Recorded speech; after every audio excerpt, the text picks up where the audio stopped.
ഓണക്കാലത്തെ വില വർധനവ് തടയുന്നതിനായി സംസ്ഥാനത്ത് 1500 ഓണച്ചന്തകൾ ആരംഭിക്കുമെന്ന് സിവിൽ സപ്ലൈസ് വകുപ്പ് മന്ത്രി പി തിലോത്തമൻ. വർഷം മുഴുവൻ ഗുണമേന്മയുള്ള അരി ലഭ്യമാക്കാൻ ആന്ധ്ര സർക്കാരുമായി ധാരണാപത്രത്തിൽ ഒപ്പുവെക്കും. ആന്ധ്രയിലെ ഉപമുഖ്യമന്ത്രി കൃഷ്ണമൂർത്തി, സിവിൽ സപ്ലൈസ് വകുപ്പ് മന്ത്രി എന്നിവരുമായി നടത്തിയ ചർച്ചയിലാണ് അനുകൂല തീരുമാനമുണ്ടായത്. ഗുണമേന്മയുള്ള ജയ, പൊന്നി, കുർവ അരി ഇനങ്ങളും മുളകും മറ്റുൽപ്പന്നങ്ങളും യഥേഷ്ടം നൽകുന്നതുൾപ്പെടെയുള്ള കാര്യങ്ങളിൽ തീരുമാനമായിട്ടുണ്ട്.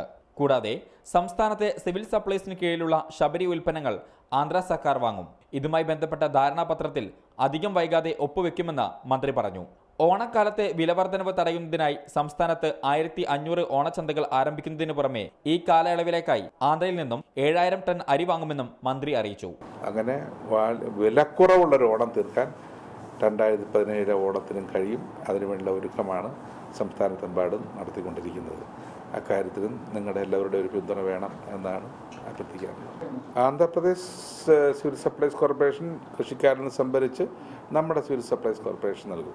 ഓണത്തിന് മുൻപേ ഓണത്തിന് 70,000 ടൺ അരി ആവശ്യമാണ്. അതുൾപ്പെടെ 7,000 ടൺ അരി അതുൾപ്പെടെ തരാം എന്നാണ് സമ്മതിച്ചത്. 38 പഞ്ചായത്തുകളിൽ മാത്രമാണ് സിവിൽ സപ്ലൈസിന്റെ വിൽപ്പനാ കേന്ദ്രം യാഥാർത്ഥ്യമാകാനുള്ളത്.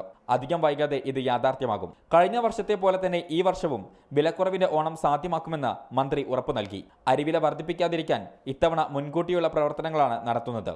ഇതിന്റെ ഭാഗമായി ഇടനിലക്കാരെ പൂർണ്ണമായും ഒഴിവാക്കിക്കൊണ്ട് സിവിൽ സപ്ലൈസ് തന്നെ നേരിട്ട് ധാന്യങ്ങൾ ശേഖരിക്കും. FCIകളിൽ നിന്നും നേരിട്ടുള്ള ശേഖരണവും ആരംഭിച്ചു കഴിഞ്ഞതായി മന്ത്രി അറിയിച്ചു. റിപ്പോർട്ടർ, കോഴിക്കോട്.